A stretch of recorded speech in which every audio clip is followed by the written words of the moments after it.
Old City of Jerusalem in Jerusalem, Israel. The Old City of Jerusalem is surely one of the greatest sights in Israel, amazingly intense, hugely religious, and with history pouring out of every corner, a must-see in Israel if ever there was one. The Old City interests many people for many different reasons. But with so many amazing sights within the walls of the Old City, including the Western Wailing Wall, the Church of the Holy Sepulcher and the Dome of the Rock, whatever you're looking for, you're bound to find something that will not only interest you, but may well knock your socks off. Take it from us, we've been to the Old City a number of times, and the adrenaline rush upon entering Jaffa Gate and the seemingly never-ending twists and turns of the alleys and side streets always leave us wanting to stay longer. A quick Old City history lesson. The Old City might be less than 1 kilometer squared, but this amazing walled city was actually the whole of Jerusalem until 1860, when the first neighborhood beyond the walls was built. Hard to believe today when you look at the size of the modern city of Jerusalem. The core of the Old City of Jerusalem has a history that is believed to go back more than 3,000 years, while the great walls that encase the Old City were first built in 1538 by Suleiman the Magnificent. Up until 1948 and the Israeli War of Independence, Jews could live here, but following the war they were evicted as Jordan occupied the area. It wasn't until after the Six-Day War in 1967 that Jews could once again live and work in the Old City. Perhaps not surprisingly, the Old City of Jerusalem is one of the most fought-over cities ever in human history. The four quarters of the Old City, Jerusalem. The Old City of Jerusalem is divided in many ways politically, but there are four different quarters that divide the city culturally, religiously, and even historically. The Christian quarter, the Jewish quarter, the Muslim quarter, the Armenian quarter. Each of the four quarters is unique in its own way, providing a sense of history along with its own religious beliefs. There are many different areas to visit, it's just a matter of knowing whether you want to just visit the main historical sites or if you are keen to delve further and explore the nooks and crannies of each of the different quarters. The Christian quarter. The Christian quarter of the Old City is probably the first most tourists come across, as many tourists head into the Old City from Jaffa Gate, which is the closest entrance point for many staying in Jerusalem hotels. Also just inside Jaffa Gate is the majestic Tower of David, a highly recommended stopover. After heading down David Street, one of the Old City's main market streets, head left down Hanotzrim for the Church of St.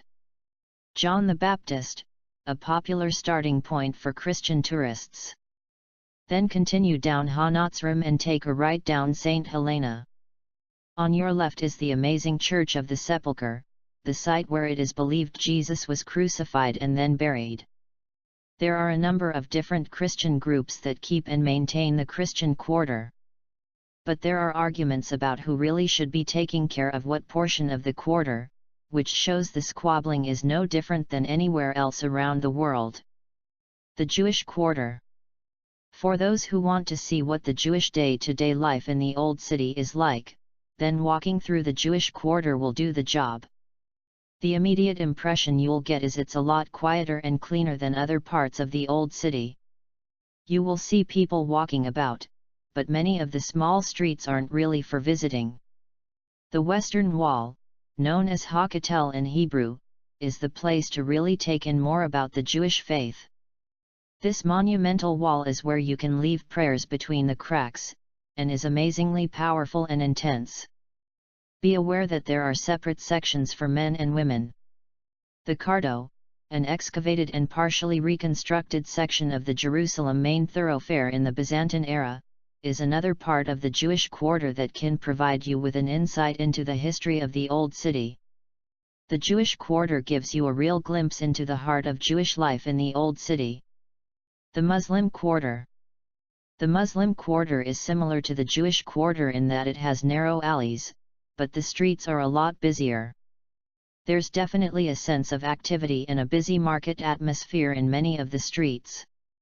One of the sites that Muslims will head for is the Dome of the Rock, which is part of the noble sanctuary, home to the foundation stone which is sacred to Muslims, Jews, and Christians, but non-Muslims are prohibited from entering this area during Fridays and prayer times.